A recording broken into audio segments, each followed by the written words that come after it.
Hello guys, welcome all of you to today's session of INI-CET recall, and obviously we'll be discussing about the pharma questions which were recalled.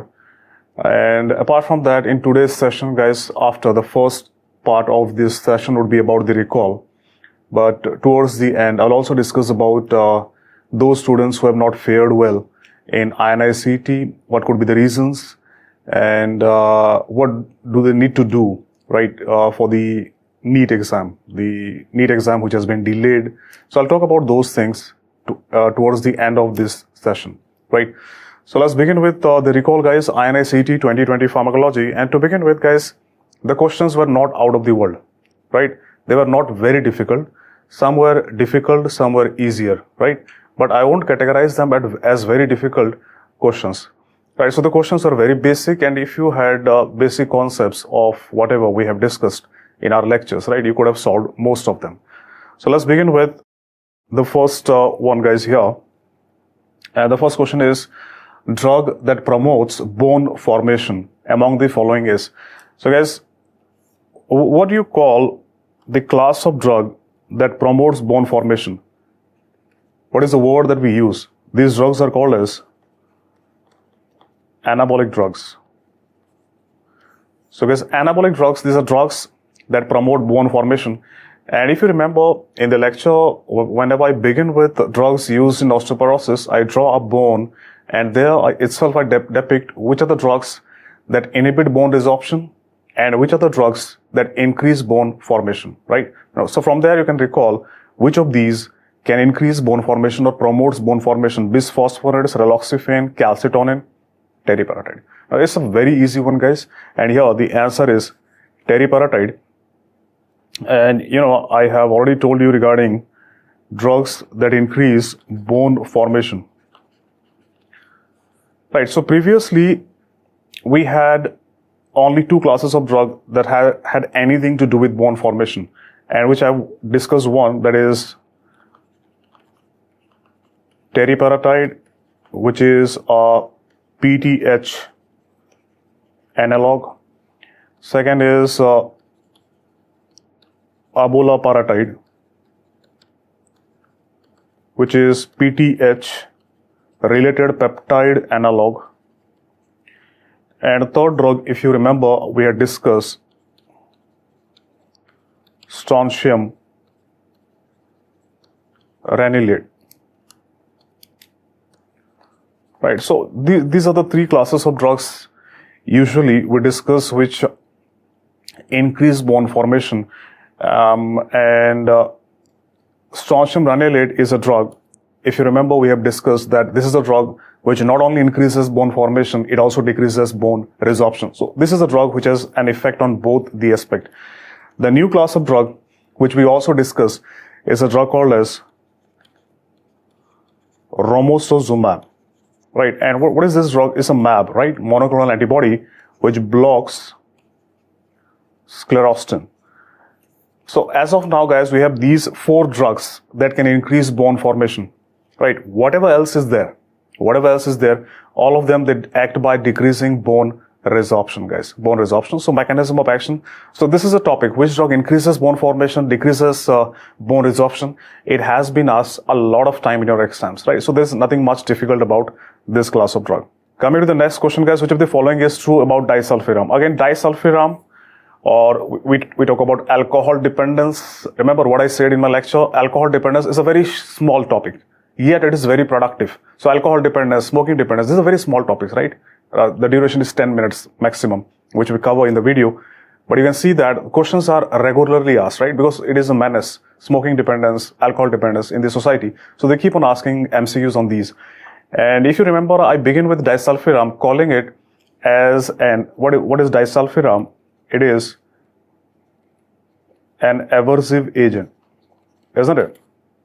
Disulfiram is an aversive agent and it does not decrease craving. Whereas other drugs like naltrexone, acamprosate, benzodiazepine, clonidine, whatever drugs you have, all of them, they decrease craving. It has nothing to do with craving. It is an aversive agent, right? So how does it produce aversion to alcohol? The reason being, if you take disulfiram, which blocks an enzyme called as aldehyde dehydrogenase, right? What disulfiram does, It blocks an enzyme called as aldehyde dehydrogenase, and that increases or the accumulation of a metabolite of alcohol called as acetaldehyde. And this acetaldehyde is responsible for these symptoms like chest pain, drowsiness, respiratory depression, hypotension, dizziness, nausea, vomiting. All of these can be seen because of this acetaldehyde. And this is the reason why if the patient is on disulfiram and he take alcohol on top of that, right, that alcohol will not be metabolized by aldehyde dehydrogenase. Accumulation of acetaldehyde is a toxic compound. It gives us these symptoms which are unpleasant. The least we can say about it, isn't it? And this is what will not allow the patient to take alcohol, right? Consciously will think that if I take alcohol, I'll have these symptoms. So that is why there is aversion towards alcohol. And that is why it is called as an aversive agent. And the problem here with disulfiram is that you cannot give it left and right to every patient, right? Because if the patient does not have a strong desire, strong willpower to leave alcohol, then what will happen? Despite taking disulfiram, he will say, I will take my chances, right? Right. So, right, you might have heard in Hindi, dar ke aage jeet hai, right? So that dar or fear will not stop this patient from taking alcohol, because he will know that dar ke aage jeet hai, and I know what was going to happen. It might be fatal. It might die because of that. So we give it to those patients who have a strong willpower to leave alcohol. So you can see option A here is not correct, because minimally motivated person will not be using it. Because if the person is minimally motivated, at the end of the day, will still take alcohol being on disulfiram. So the strong motivation is possible. Second thing is, whenever we give disulfiram, we have to see that for the patient there is a proper caretaker, right? And that caretaker is always wife.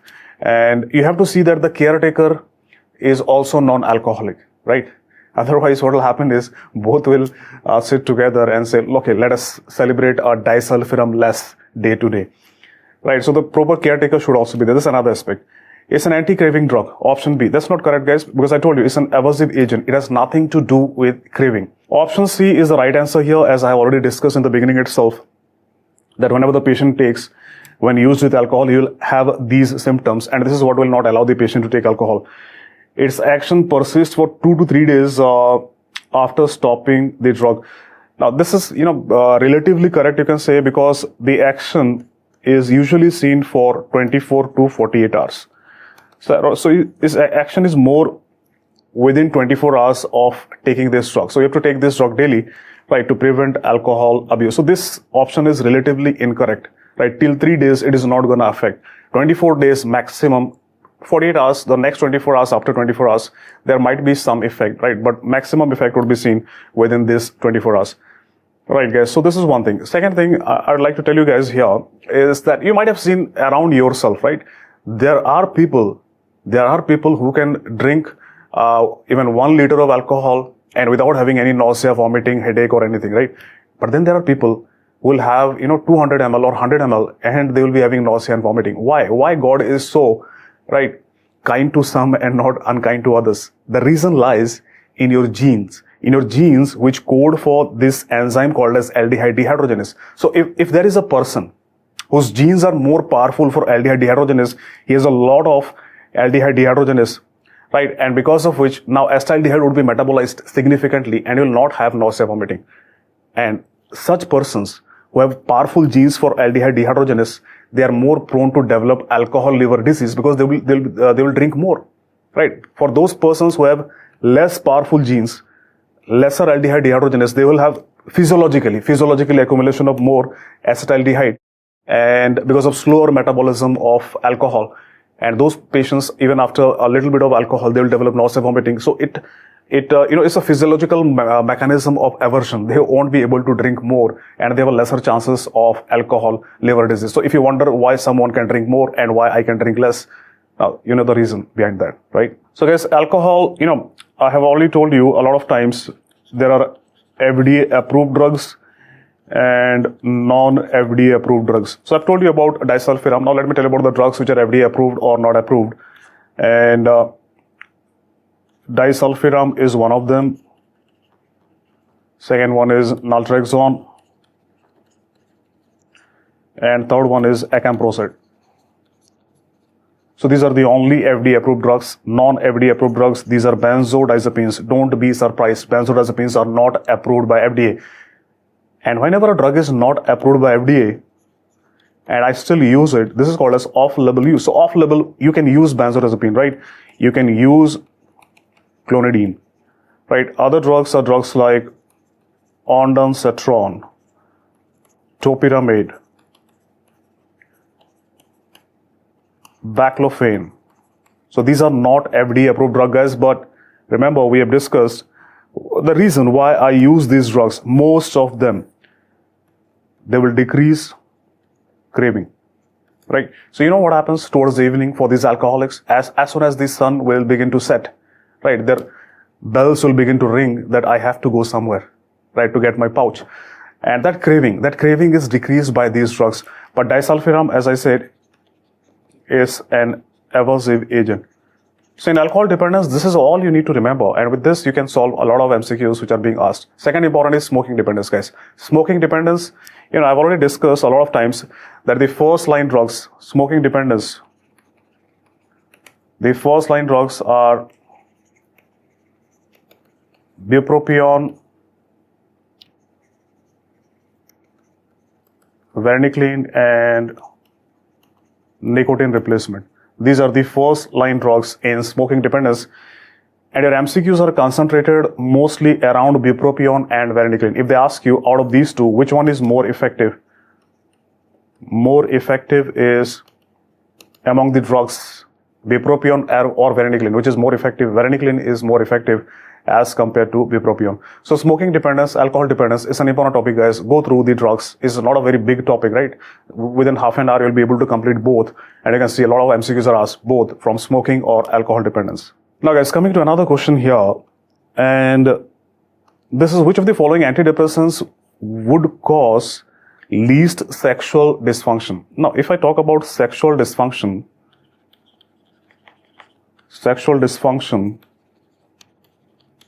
right, sexual dysfunction, which will have symptoms like erectile dysfunction, anorgasmia,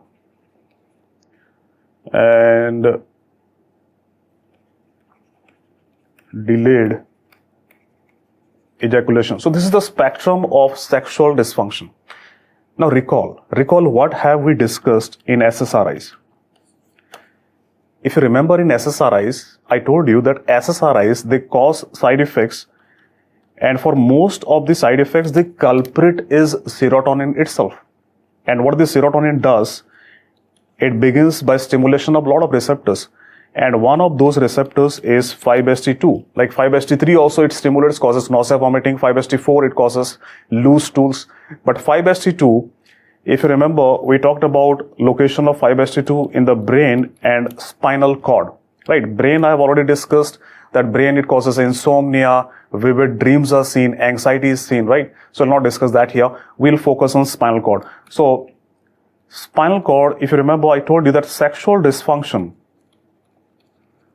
right? What lies behind sexual dysfunction with SSRIs is stimulation of 5-HT2, which is seen because of serotonin. And then I told you any drug that increases serotonin will have some of these side effects of sexual dysfunction. So which other antidepressant you can think of which increases serotonin? One we have discussed, SSRI.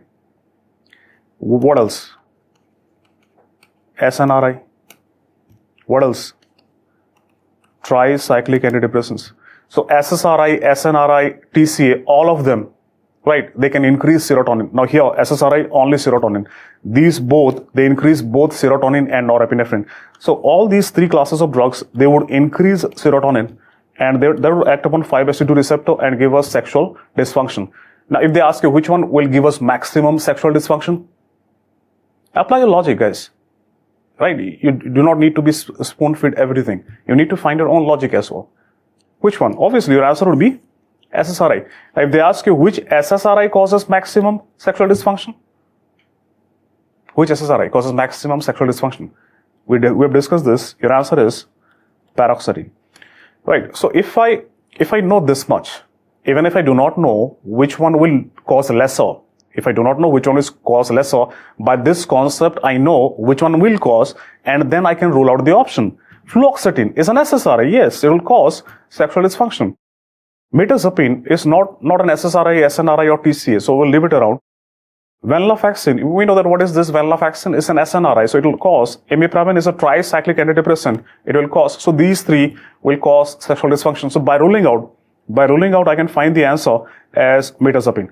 But don't worry, I'll not leave you at that. I'll further continue this and tell you the concept why mirtazapine causes lesser sexual dysfunction. What is the concept behind that?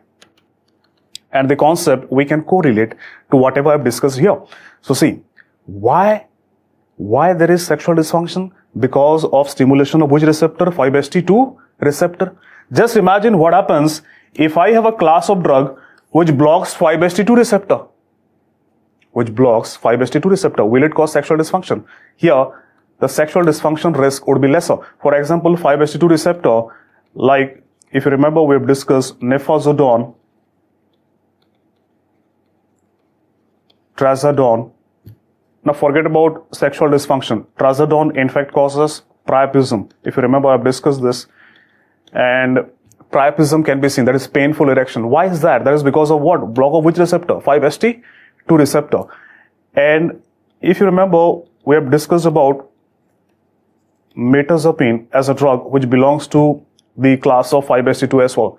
So mirtazapine, so these drugs, they block 5-HT2. Mirtazapine, it blocks 5-HT2, but also it also increases serotonin. So it will also stimulate 5-HT2. So means what? The effect of mirtazapine goes in both directions. It blocks 5-HT2, it stimulates 5-HT2, plus minus cancel, and because of which the risk of sexual dysfunction is lesser, very, very less, right, with mirtazapine. Nifazodone, trazodone, these drugs, they won't cause sexual dysfunction. So apart from this, apart from mirtazapine, nifazodone, trazodone, which other class of antidepressant will not cause sexual dysfunction?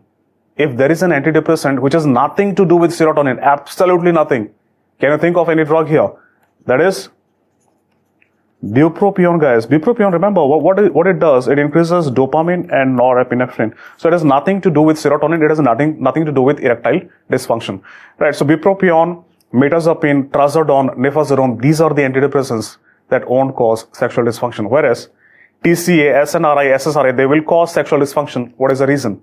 The cause lies in 5-HT2 stimulation. So if you understand this basic concept, you do not need to mug up things, right? So I've always told you that nowadays the MCQs are so conceptual. They ask you that many times you can find the answer with basic concepts, right?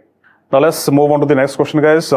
This is an interesting one, and it is more practical one, because the government always tries to educate the young generation, MBBS students, that they know what is a rational prescription of drugs and what is rational use of drugs, right? And the question is, if codeine is in the market in combination with dextromethorphan as an antitussive, this combination is dash. So you know that both, if I talk about codeine as well as dextromethorphan, these are both central antitussives. These are both central antitussives, and you just randomly, you can go randomly take any cough syrup, right? Take a cough syrup. Randomly take any cough syrup, and you will see that the cough syrup, they will have antitussives like codeine or dextromethorphan. These are the two most commonly used components in cough syrup. And in cough syrup, there is FDC, right? Fixed dose combination. So codeine or dextromethorphan is usually combined with either a nasal decongestant. it is combined with a mucolytic, or it is combined with an expectorant. So whenever I combine one centrally acting antitussive, any one of these, with a nasal decongestant or mucolytic or expectorant, or sometimes we do combine paracetamol, like for fever and cough both. So those are rational combinations, because I am addressing cough as well as I'm addressing nasal congestion or mucus or whatever it is present in the respiratory tract. So this is a rational combination, guys. This is rational, right? But if I combine two central antitussives, then the efficacy or anti-cough effect is not gonna significantly change, right? That is the reason why if I combine codeine with dextromethorphan, that becomes an irrational combination, right? So you should have a logic behind combining. Now, there are many students who argued that they can be used because they have different mechanism of action. No, guys. They might have different mechanism of action, but still, dextromethorphan is an opioid derivative. Though it is not an opioid in mechanism of action, but it is still an opioid derivative. And codeine and dextromethorphan, if you use both these drugs, it has been seen in trials that both these drugs, they're not going to supplement each other, right? Should not be used due to addiction. This is not a right answer. I mean, both of them, they are addictive, but that is not the main reason why I'll not be forming an FDC. See, whenever I make an FDC, it cannot be whimsical, right? So more drugs means more effect. It's not like that. There should be a rationale behind it, and scientifically proven rationale behind making an FDC, fixed dose combination. So obviously they will give increased risk of addiction, but that is not the reason why I'm not making here FDC. The main reason is because this combination is not rational. Can be used to treat cough effectively, right? They can be used to treat cough effectively, but this is not the reason to make an FDC, right? So guys, this is the reason why here we'll not be using. So you can, if you have ever gone through a cough syrup, right, looked in the bottle, what else they combine, then you would have got the answer right, that we combine either codeine or dextromethorphan, not both of them in one, right?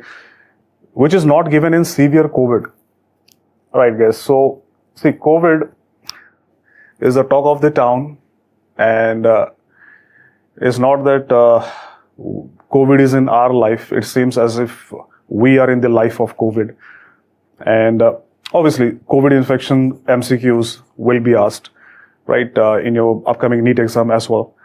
So briefly, we'll discuss about COVID, guys. A detailed session on COVID. We are planning it and we'll launch it as soon as possible.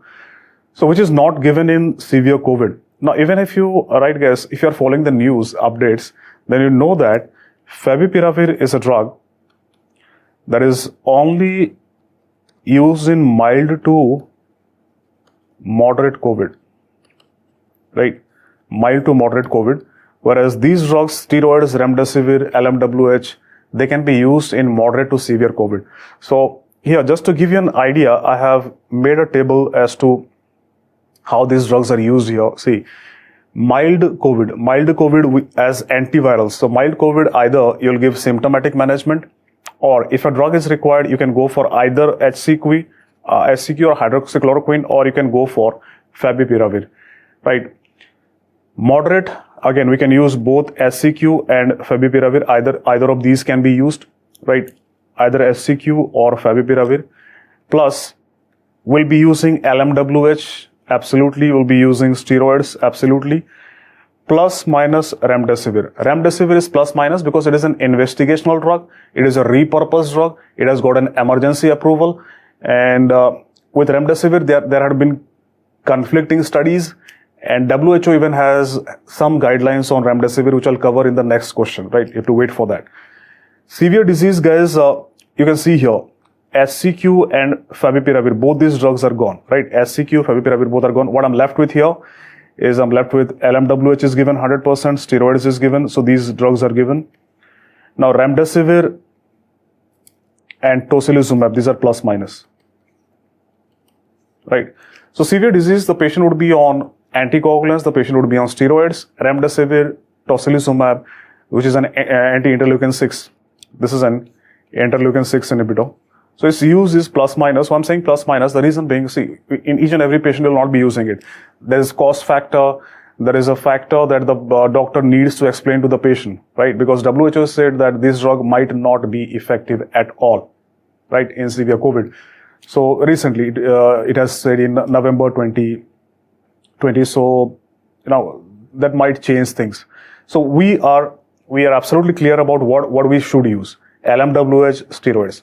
We are not much clear about should we be using remdesivir and tocilizumab or not. So case to case basis, the doctor has to talk with the patients and then find a common ground that should they be using tocilizumab, remdesivir, which are very costly drugs, right?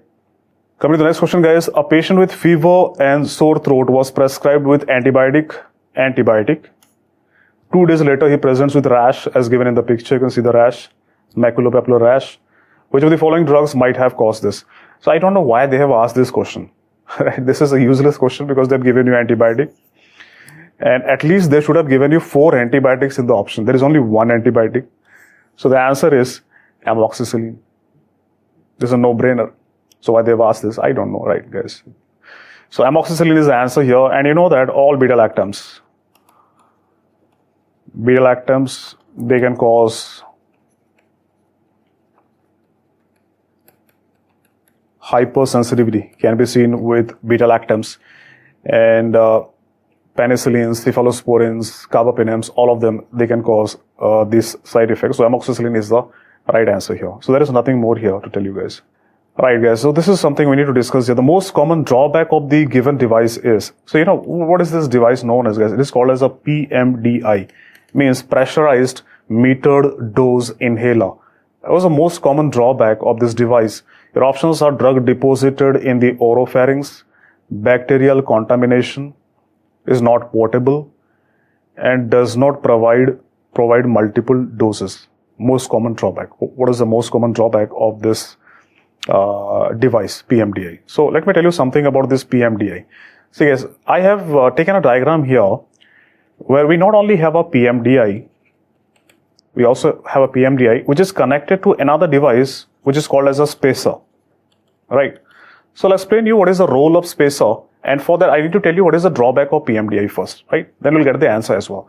So whenever I talk about PMDI, pressurized metered dose inhaler, then here remember the drug size, the drug particle size, it has to be somewhere between 1 to 5 micrometers. Because if it is lesser than 1 micrometer, it is so small that it will just oscillate between your airway tract and your external environment. So it will just move in and come out. It will not settle down somewhere. If it is more than 5 micrometer, the size is such that it would be accumulated in the upper respiratory tract. It will never go down to the lower respiratory tract, to your bronchioles and alveoli, right? We do not want that. So the ideal size of a drug particle that is to be given in a PMDI is 1 to 5 micrometers. That is one thing, as you need to know. Second, the gas that is used is called as HFA, hydroxyfluoroalkylene, right? So hydroxyfluoroalkylene, this is the gas which propels the drug.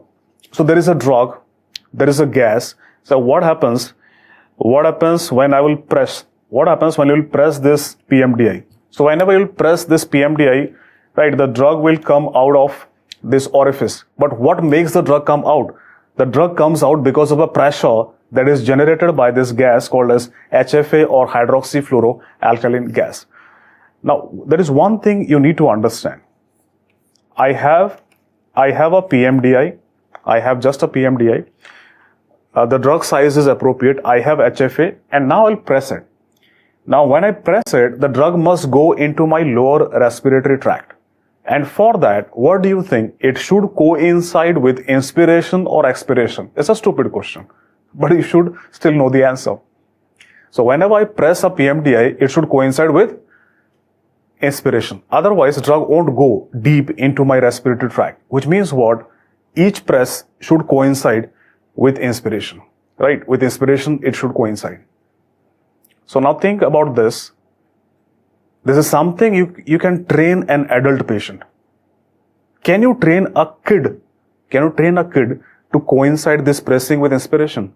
Now that is, not possible. So that is one problem while using a PMDI with kids, right? So one problem is difficulty in coordination in case of kids. And what is that coordination? That coordination is between inspiration and the pressing.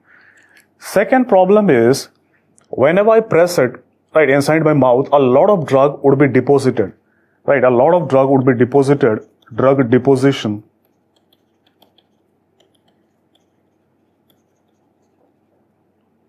in oropharynx. So a lot of drug would be deposited in oropharynx that will give me local side effect, for example, candidiasis in case of steroid. So these are two important drawbacks that's going to happen here. Now, how can I remove these drawbacks? How can I remove these drawbacks? Guys, to remove these drawbacks, I use this apparatus called as spacer. So what spacer does? See, now spacer, whenever I use a spacer in a kid, the kid will press this, and then irrespective of it coincides with inspiration or not, does not matter, because the drug first goes into spacer and then you will suck it. So with inspiration now it goes. With inspiration it goes into the respiratory tract. Second, drug deposition in the oropharynx would be minimized with a spacer, because here the drug deposition, if at all seen, would be seen on the spacer. So these are two things which will improve with the use of a spacer. This is something they can ask you in your exams, right? So here, if you look at this, then the most common drawback of the given device is, the answer here is option A, drug deposited in the oropharynx. Bacterial contamination, that is out of question, because these are sealed, containers which are present. These containers are sealed containers. Not portable is not possible, because these are portable ones and you can take them anywhere you want. Does not provide multiple doses is false. They have multiple doses, right? So here the answer is option A, guys. Now coming to the next question, guys. Which of the following statements is correct for a patient on a high dose of penicillin and gentamicin? Now, if you had gone through the lecture carefully, you would have got this answer right, because while I was discussing, drugs with low therapeutic index, or while I was discussing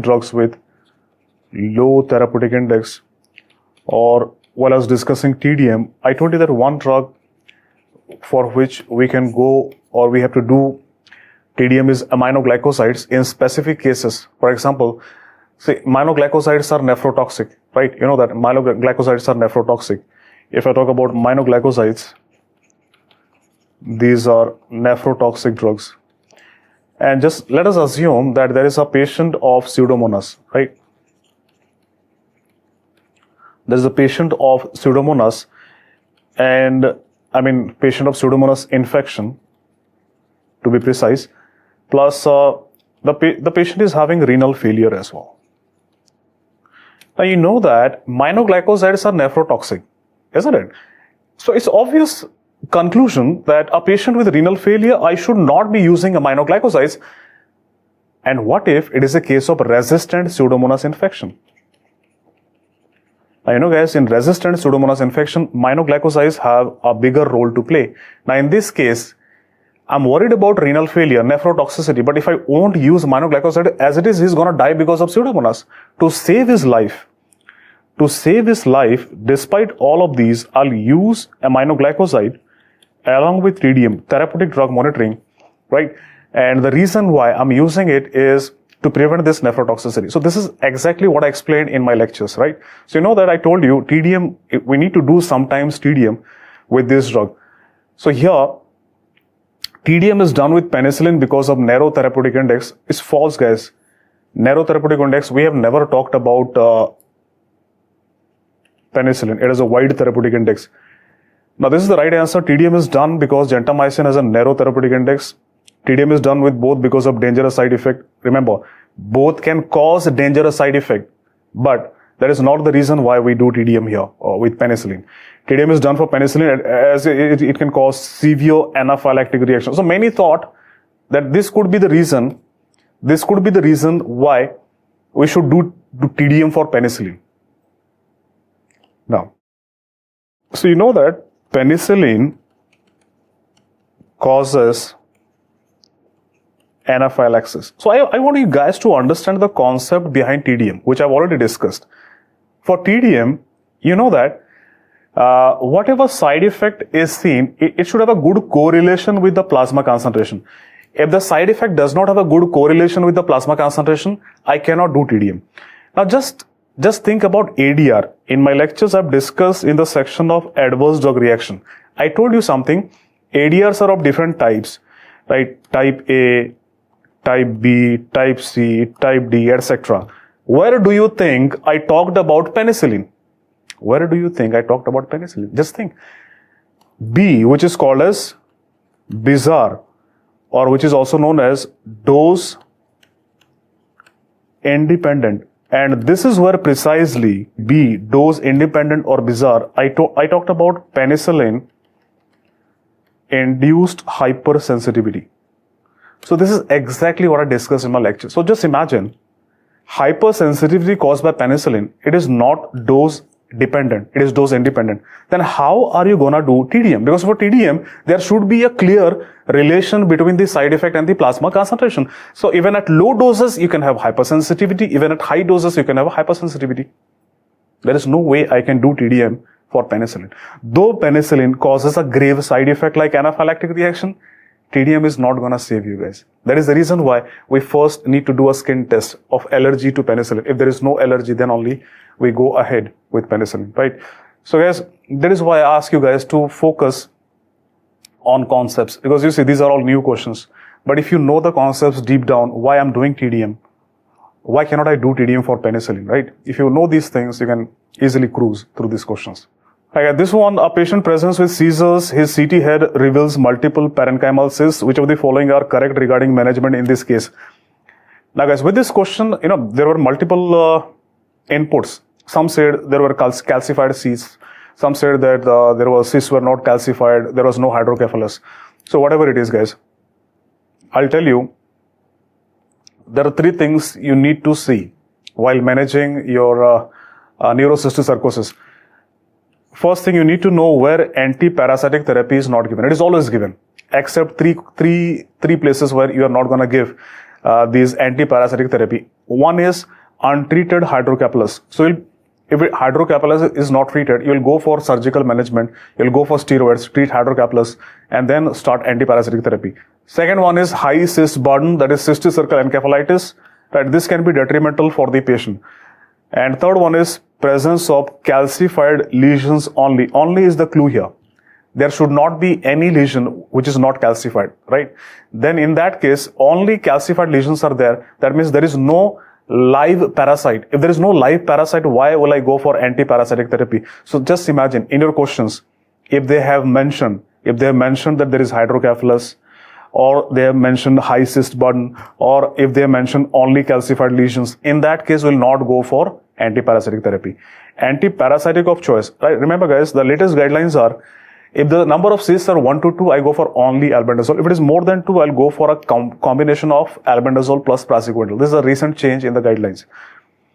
Third thing you need to know, steroids are given. When do I need to give steroid? So number one, guys, whenever there is diffuse cerebral edema, to counteract that.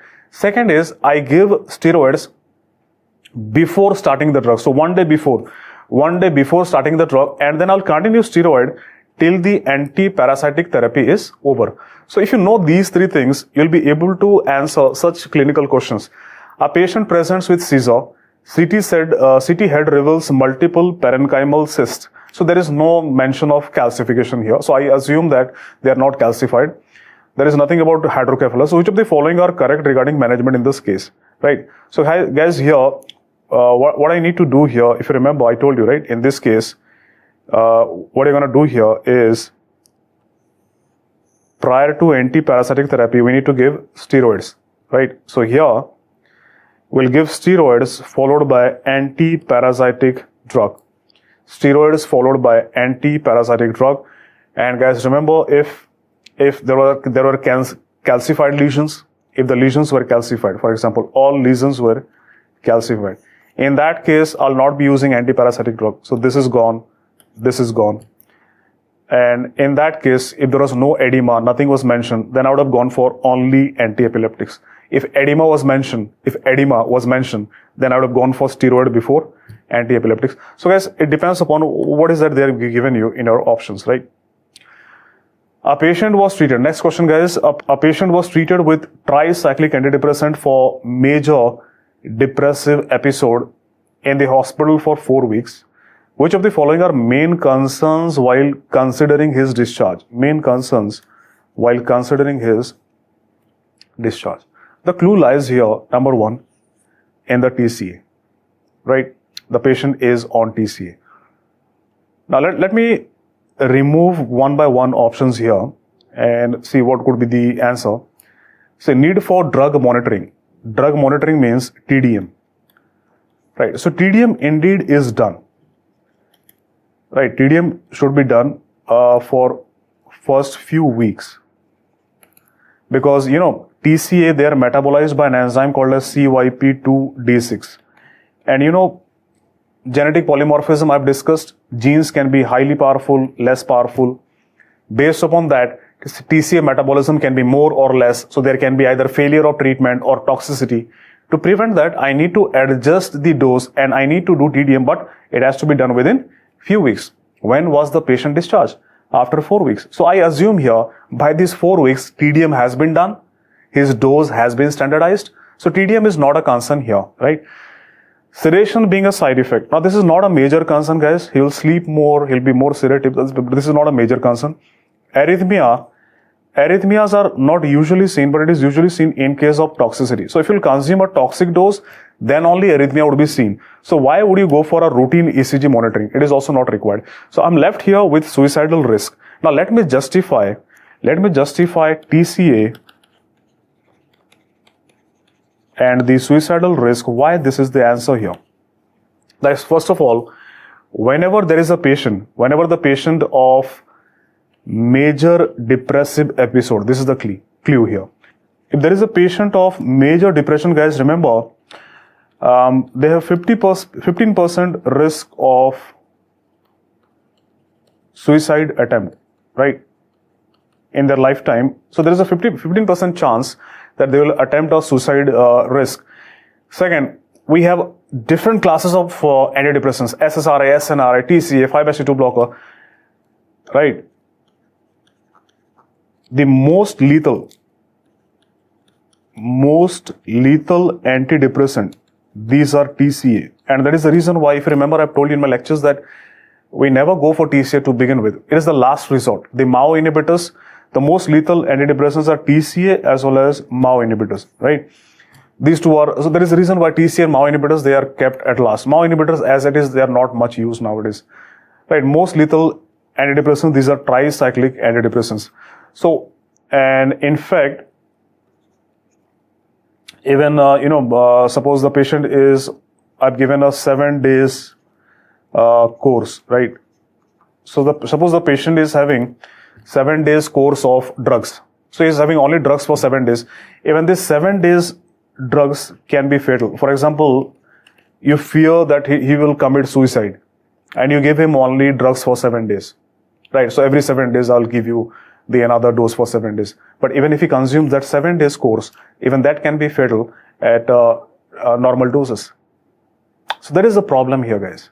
When we give the entire dose of TCA to the patient, and if he commits suicide, right, and that becomes a problem. And this is what we have to deal with even after discharge, because all your hard work is gone, right?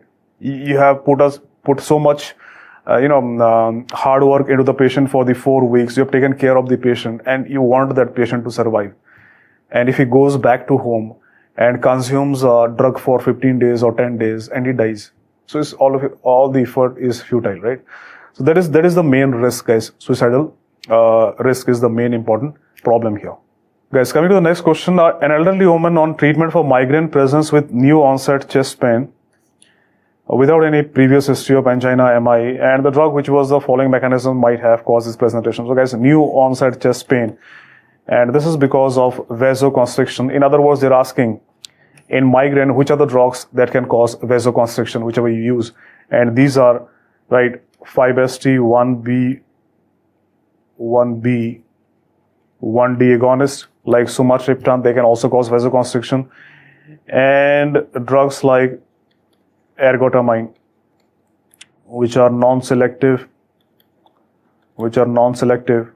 serotonin agonists. So they will stimulate 5-HT1B, 1D, 5-HT2, plus it also stimulates alpha-1. So ergotamine overall is a very potent vasoconstrictor. It is even more potent as compared to 5-HT1B, 1D agonist. And there is a reason why we have discussed a lot of times that ergotamine, it always carries a risk of gangrene of the end organs with end arteries, like the fingers and toes, right? So the answer is very simple, guys. The drug which of the following mechanisms would have caused this presentation is 5-HT agonist, right? So this drug could be 5-HT1B, 1D agonist. This drug could be ergotamine, though the possibility is more. If you'll ask me to go for one option out of these two, your better option, if both are in the option, sumatriptan and ergotamine, better answer would be ergotamine here, right? So this is an easy one, guys. It's not difficult. Again, this is another easy one, guys. A patient with pelvic fracture, head trauma was given morphine for pain, right? Opioid for pain, following which it develops respiratory difficulty. What could be the cause? Now, guys, here, anything out of these could be the cause, frankly speaking, right? It could be because of pulmonary embolism, cerebral edema, but you have to find the best answer.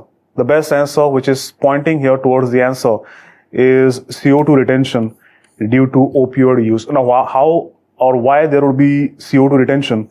That is because of a respiratory depression.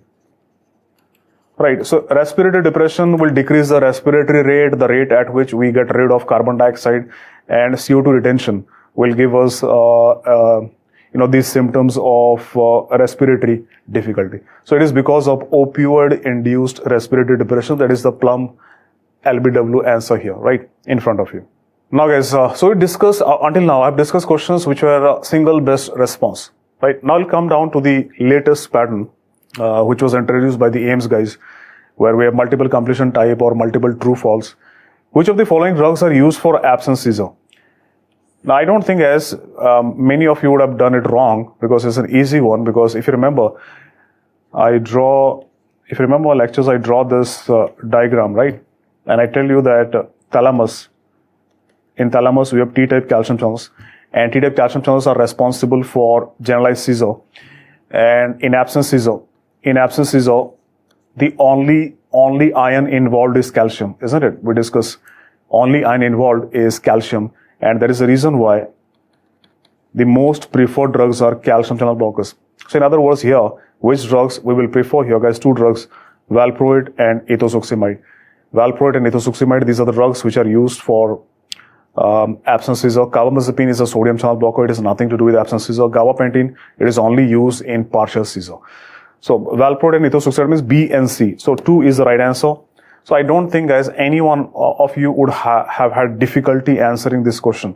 Now remember one more thing here. If they ask you today which one is more preferred, now remember, if it is a case of typical absence seizure, then I'll go for ethosuximide. If it is a case of atypical absence seizure, then I'll go for valproate. It is more preferred, right? Match the following dilution of adrenaline and its use. Now, if you remember, guys, I've talked about dilution while in autonomic nervous system. So in autonomic nervous system, what have I told you? Dilutions of epinephrine. To be precise, I've told you dilutions of epinephrine, it is 1:1000. So when I use 1:1000, when I do not give the drug directly into systemic circulation, that might be because of a route like intramuscular, subcutaneous, or endotracheal. So these are the routes where I give it by 1:1000. If I'm giving the drug directly into systemic circulation, like by intravenous or intraosseous in kids, or in case of intracardiac administration, which is not given nowadays, nevertheless, just to complete the menu, 1:10,000. 1:100,000. I usually use it as a local vasoconstrictor. 1:200,000. It is usually we use with LA, usually, but sometimes 1:100,000 can also be used. But commonly we prefer 1:200,000. So this is what I have discussed exactly in my lecture, right? Now see here, 1 is to 1000. So guys, if you remember, I told you that anaphylaxis, the preferred route is intramuscular. Anaphylaxis, the preferred route is intramuscular. Cardiac arrest, the preferred route is intravenous. Right? So intramuscular anaphylaxis. So 1 is to 1000, 2. Anaphylaxis intramuscular. 1 is to 10,000, IV, cardiac arrest, 1. And local anesthesia, whatever is left here, C would be 3. Right, so A2B1C3, A2B1C3, 2 is the right answer. So it's a bit tedious to find the answer with these puzzles, right? So they're making it more difficult by giving you puzzles kind of thing. Otherwise, guys, I count this one to be a much easier question. There's nothing difficult in it, right? Match the following drugs with their antidote combination. So antidote, guys, if you remember, we have discussed about heparin. Heparin, the antidote is number 2, protamine sulfate, right? Ethylene glycol, the antidote is 3, fomepizole. Hydrofluoric acid, guys, it can cause burns, right? For that, we can apply ointment of calcium gluconate. So here, 4, calcium gluconate. And valproate-induced hepatotoxicity. For valproate-induced hepatotoxicity, we can use levocarnitine or L-carnitine as is one of the options that can be used for valproate toxicity. So here, A2B3C4D1. A2B3C4D1. So again, 2 is the right answer here. A2B3C4D1 is the right answer. So guys, if you remember, I always tell you guys that you need to write down all the drug of choice in a different piece of paper. You need to write down all the antidotes of choice in a different piece of paper in pharma. Right, you need to write down all the rate limiting enzymes in one place. You need to write down all the microbiological appearances at one place. The reason being, this is how you'll be able to revise the most important parts in pharma, micro, biochemistry just 2 to 3 days before the exam. So you'll be having recent memory, right? That will help you to solve these questions. You can recall those. I'm not arguing about that, but with recent memory, you'll be able to solve them faster. Means more time. More time means you'll have more time for the difficult questions, right? Match the following bacteria with the drugs of choice. So that is what I said, guys. Drugs of choice, they're always important, right? So bacteroids. Guys, bacteroids, if you remember, we have discussed this, that for bacteroids, we prefer metronidazole, right? Metro, because metro is preferred for infradiaphragmatic infection. In colon, we have bacteroids. Supradiaphragmatic, we prefer clindamycin. So bacteroids, infradiaphragmatic, I'll go for metro. MRSA, guys, is not a difficult one, vancomycin. Now here the confusion is between H. influenza, Haemophilus and Klebsiella. Now remember here, Haemophilus. For Haemophilus, if you remember,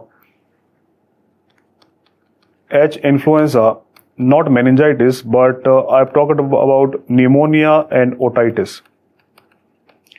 Right, I can use here the aminopenicillins.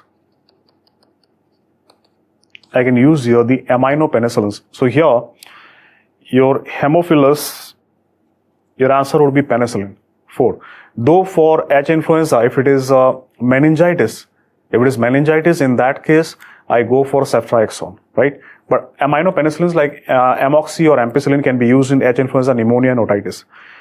And Klebsiella. Klebsiella, guys, the drug of choice is ceftriaxone, but I can use meropenem in case there is resistance to ceftriaxone. Because, see, Klebsiella is an organism that can produce ESBL, extended spectrum beta-lactamase. And if you remember, I told you in my lectures, ESBL producing organisms, what is the drug of choice? Meropenem. But usual drug of choice is ceftriaxone. If there is ESBL, I'll go for meropenem. So, you know, here A2B1C4D3. Right, so the first one is correct. A2B1C4D3. Now, coming to the next one, guys. This is the multiple options which could be correct. Which of the following is correct about drugs used in gout? Right, aspirin is not. Option A. Aspirin is not used as it decreases uric acid secretion. This is correct, guys. Aspirin can cause hyperuricemia, so it should never be used for gouty pain or inflammation. Diclofenac is used at its concentrates in this joint. Now, this is also true, and that is the reason why we prefer it for pain in osteoarthritis, for pain and inflammation in rheumatoid arthritis, as well as gouty arthritis, right? So the reason why we prefer diclofenac in all of these arthritis is because it gets concentrated well in the synovial fluid or in the joint. Indomethacin is used as it acts by multiple pathways is also a true option. Because see, it is not only an inhibitor of cyclooxygenase. Indomethacin is an inhibitor of cyclooxygenase, that is true. Apart from that, it also blocks phospholipase A and C. So it will decrease production of arachidonic acid. Plus, it also blocks migration of lymphocytes, which is known as chemotaxis. And migration of lymphocytes. This is the main mechanism for which anti-gout drug? Which one? Colchicine, right?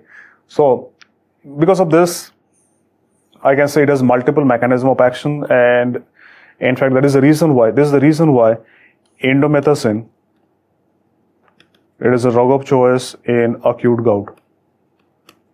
This is the only reason. Aspirin is used as it is most powerful NSAID. This is false, guys, because option A and D, they cannot go with one another. So this is false, and so A, B, and C are correct. So here, number 3 is the right answer. A, B. So this was a moderately difficult question, guys, because there multiple options are correct. When one answer is correct or false, then it is always easier to find the answer. Which of the following drug reduces mortality in COVID-19 patients? Right. So see the data with COVID-19, it keeps on changing, and I have brought here some snaps from the recent guidelines, the living guideline of WHO from November 2020. Right. So November 2020, there is a guideline called as living guideline, and let us go through. It was a guideline of 200 pages around. So I have brought only 2 paragraphs, right, to tell you something. So conclusions of living guideline from this living systemic review and network meta-analysis suggest that corticosteroids probably reduce mortality. So even they are not clear, it reduces or not, probably, right? Reduces mortality, mechanical ventilation, and ventilator-free days, right? So these are 3 points you need to remember for your exams. What is the benefit of steroids? Second point is whether or not remdesivir has any impact on any outcome remains uncertain. So going to other drugs like hydroxychloroquine, lopinavir, ritonavir, interferon beta, they may not reduce mortality or mechanical ventilation. So as of now, I can say the only drugs which have some role in mortality, which is also, they are saying probably. Tomorrow they might come and say, okay, sorry, we were wrong, because WHO has been doing a lot of flip-flops, with respect to COVID this year. So as of now, this is what you need to remember, guys. As you can see, the effect of most drug interventions are currently highly uncertain. Right? This is of November 2020. This is not, older guideline. And no definitive evidence exists that their intervention results in important benefits and harms for any outcomes. So this is one snapshot which I found is important to share with you guys. Second snapshot is about remdesivir. So this living guideline recommendation against using remdesivir for treatment of hospitalized patients with COVID-19. So they are against it. The administration of remdesivir is considered, if it is considered, then it should be noted that its use is contraindicated in those with ALT. So there are 2 things you need to remember. ALT more than 5 times the baseline and EGFR less than 30 ml dysfunction. Plus there is another condition where we do not use it is pregnancy. Number 4, lactation. So remdesivir should not be used. All right. So what WHO is saying that according to them, remdesivir should not be used, but it is still used. And if someone uses it, right, if administered, you can see. So in India, it is still used. If it is used, then there are some conditions with respect to the liver function, renal function, pregnancy, lactation. So that is what we know about COVID, guys, as of now. And you can see here now, coming back to the question, which of the following drug reduces mortality in COVID-19? So you can see here the only answer would be dexamethasone, and only A is the right answer, because remdesivir, favipiravir, SCQ, forget about it. They're only used in mild to moderate disease. They have nothing to do with mortality. Remdesivir, we do not know, right? We do not know, and there is no certainty about if it reduces mortality or not. Dexamethasone, even it is not certain, it is probable, right, that it decreases mortality. Right, guys, which of the following statements are true? Morphine is used in pulmonary edema, guys. It is true. We use it in pulmonary. Pethidine is used in biliary colic. So, guys, pethidine can be used in biliary colic. Morphine cannot be used. But pethidine does not have significant effect on biliary contraction. So, it can be used. Indomethacin is used in headache. It is true, and it is preferred for paroxysmal hemicrania. But the paradox here is that indomethacin, its side effect also is headache. So they were counting on this side effect that you will not go for indomethacin, but it is used because its side effect is headache. Aspirin is used in peptic ulcer. Okay, so I need not tell you, you don't need me to tell you that this is a false option. So here A, B and C, these three options are true. These three options are true, guys. Next one, guys, which of the following drug will worsen myasthenia gravis?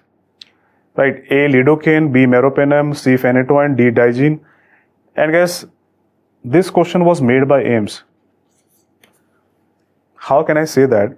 See, AIIMS, if you guys are serious about AIIMS, you would have seen that AIIMS picks up a lot of questions from the tables of Harrison, right? And this question was picked up from a table of Harrison. So I have, arranged that content of table from Harrison. So this is from a table of Harrison, drugs that can worsen myasthenia gravis. So it is from Harrison's, right, latest edition. So these are antibiotics like minoglycoside, streptomycin, tobramycin, kanamycin, which we have discussed, quinolones, macrolides. So they have not included here some other antibiotics like even clindamycin can worsen.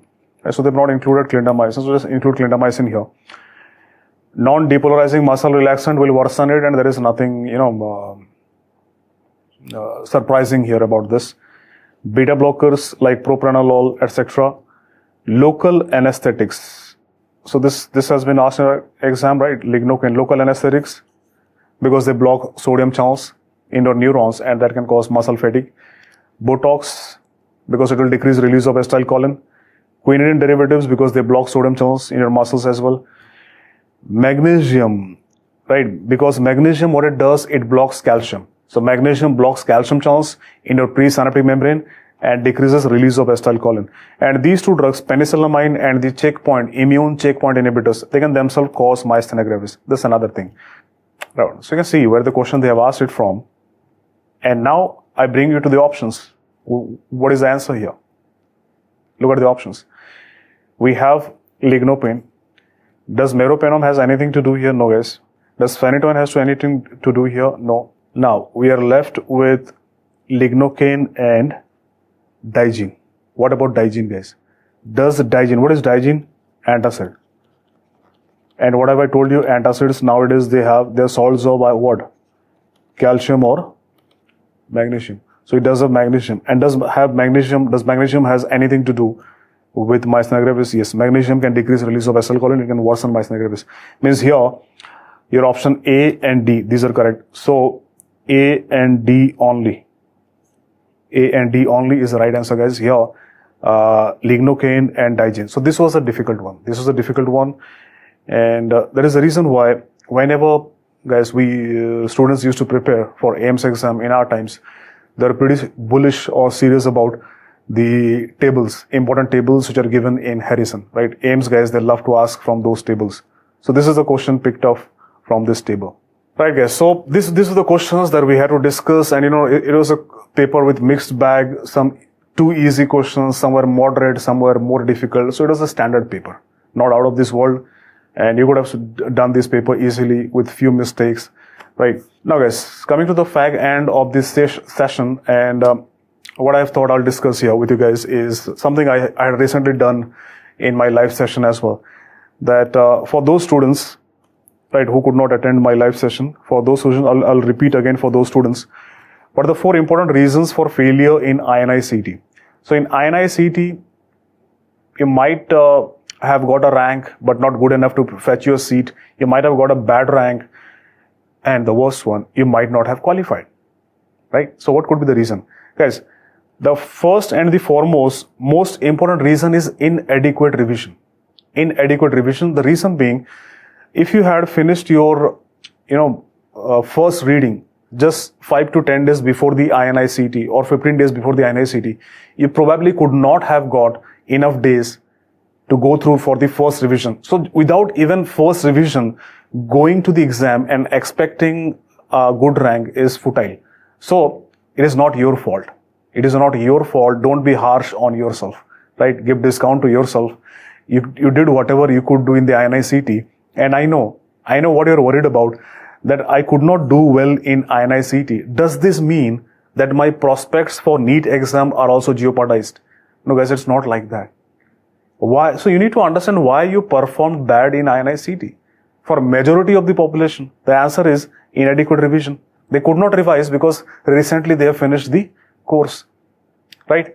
Second, if someone has revised, then for him, it could be because of not well planned revision. For example, if I have 90 days, how am I supposed to plan these 90 days? Am I supposed to plan it like this? 30, 30, 30. Or am I supposed to plan it like this? Like 50, 30, 10. Which one do you think is the right one? Guys, this one. This inverted pyramid is the right one. This is the wrong one. You should not revise like this. So you need to have a proper revision in place. So what I'm trying to do here, this is the information, and bit by bit, I'm trying to squeeze that information into my brain so that at least on that one day of exam, I have maximum retention. I can remember a lot of facts on that one day. I'll forget after that the very next day. Does not matter. So I'll do a big revision in these 50 days. Then I'll do a small revision in these 30 days and do a micro revision in the last 10 days, right? In the last 10 days, I'll do a micro revision, and this last 10 days is very crucial, guys. This can make a lot of change in your end result, right? For example, you are getting 4,000, 5,000 rank. It will help you to get a rank under 3,000. Suppose you're getting somewhere around 2,000, 3,000. It will help you to get a rank under 1,000. So how that drastic change can be done? So in these last 10 days, you will do things. In the last 10 days, you'll do things which will help you to get at least 4 to 5 questions more right? So 4 to 5 questions more you'll be able to do right. So what is that I'm going to do here? See, the last day before the exam. Day before the exam, guys, keep this day for images. So go through all the images, CT scan, MRI, microbes, whatever instruments, whatever you have. Go through them on the last day briefly so that you have that pictorial memory, immediate memory, recent memory, which will help you in the exam. Then, for the rest of the days, what am I going to do here? Now, here what I'm going to do is I'll briefly revise something important. For example, I will revise my weak subjects. So let us say I'll take these 3 days and I'll keep them for my weak subjects. My weak subjects, for example, are like, let us say PSM and ANAT, right? So I'll re-revise these 2 subjects where I find difficulty in solving MCQs. Then what I'll do, I'll revise the volatile subjects,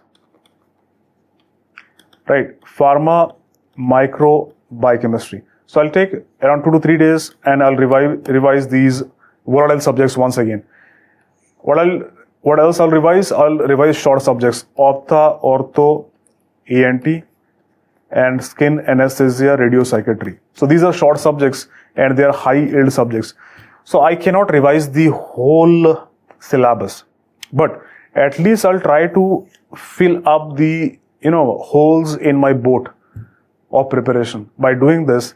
And believe me, if you do this, guys, you'll be able to solve 4 to 5 questions more than you would have if you had not done this and try to cover everything in these 10 days.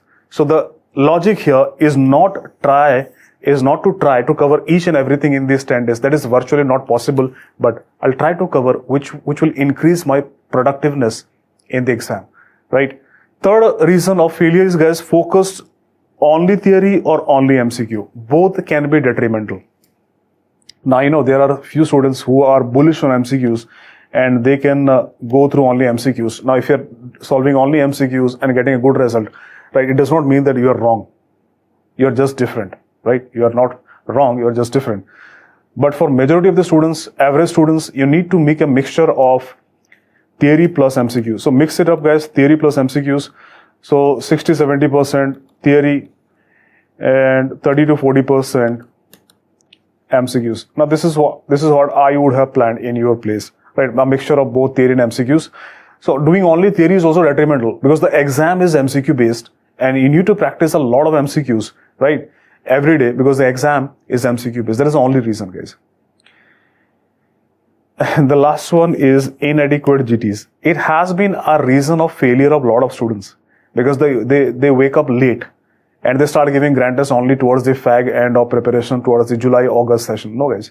You need to give a lot of grant tests because solving a question paper in a given period of time, right, getting most of the answers right without fatigue in the brain, without even a drop of sweat is an art. And art takes time. So you need to develop that art. You need to give time to yourself. So you'll be needing at least 4 to 5 grant tests to develop that art of solving a grant test. So it's still not late. If you have not given enough grant tests, go for giving at least, right, 1 to 2 GTs in a month. And everything will be normal, guys. So these are the problems you need to reassess, you need to analyze whatever you had. And even if, let me guys, tell you one thing, even if you have not qualified in the INI-CET, not qualified, it does not mean you can write yourself out of the NEET exam. It's altogether a different exam. And these 2 to 3 months, they will make a hell lot of a difference in your results. So even if you're not qualified, you can still pretty much get under 2000 rank. It's possible. It's possible. I've seen it happening with students because revision will create miracles, guys. Revision is miraculous. You have to believe in revision. And if you have not started yet revision, right, then you should begin revision as soon as possible. And delay in NEET. So delay in NEET, the last thing that I'll discuss in today's session is, see, there are two students, right? Perfect and imperfect students. Imperfect students are to which all of us we belong to. Perfect students, they are rare, like a pearl in the ocean, right? So perfect students, you might get depressed because the exam is getting delayed because perfect means you completed your course on time, right? You did everything right. You gave GTs and everything, right? So you are damn perfect. And now that it is getting delayed, you might get frustrated because you want to get out of this situation as soon as possible. But guys, this is where it will test your mettle. So God is testing your mettle. You need to keep up the tempo, keep giving grant tests, doing whatever you are doing. Do not lower your guards now, because if you do that, right, others will take advantage, right? Because this last months you need to keep going the hard work. Second, towards these students, guys, to even most students where they belong, because they have studied, some patch is left somewhere, some topic is left somewhere, some grant tests they had been giving on and off, Q bank they have solved 60%, 40% is left. So for these students, I don't think you should be anxious. Why are you anxious? God has given you an opportunity to whatever you had left, you can cover now. So suppose for these students, some topics were left. Excellent. No problem. You have the time now in the world to go back and see the main videos or the revision videos. Choose one, whatever you like, but do at least something, cover those topics. Q banks modules were left. Please go ahead, solve those Q banks. Not given enough GTs, please go ahead, give GTs. So the delay in NEET is actually good for these students. What is bad in that? Right, you'll be able to compete more because as it is perfect students, they've done whatever they could do. There is nothing beyond that you can do, right? There is nothing supra-physiological in their preparation. But those students, you can compensate for whatever were the drawbacks in your preparation, guys. So guys, my message to all of those students who are depressed after the INI-CET, specifically those who have had a very bad rank, right, or who could not even qualify, is that nothing is lost here. INI-CET is not the end. It is the beginning. I know you guys seek a kind of validation from INI-CET that if I get a good rank in INI-CET, it means that I'm in the right direction, and that means I'll score well in NEET exam. That validation is a kind of a balm that you hope for, but INI-CET has not given that to you. But it does not mean you're out of the race. You're pretty much in the race, and the game is still on. You just need to re-strategize, re-energize yourself, and it was none of your fault, because most of you would not have even begun your revision or revise three topics or 3 subjects or half revision. So it is not your fault, right? It was fault of timing that you could not complete at least 1 revision before the INI-CET. With all the time in your hand, now you can do at least 3 revisions. And believe me guys, after 3 revisions, you guys who could not even qualify in the INI-CET, you'll be invincible in the NEET exam. But you need to hold yourself together. You need to hold your nerves together. And after that, guys, you'll come out victorious. And I always quote this. I love one of my quotes very much, and that is related to the bird phoenix. That it's okay, guys. It's okay to fail. Once, twice, thrice, you might fail. It's okay, right? But then you must come out of that ashes of your failure like a bird phoenix and fly above all in the success of sky. Fly above all who have written you off. Take care, guys. Thank you. Bye-bye. This was Dr. Ranjan with you.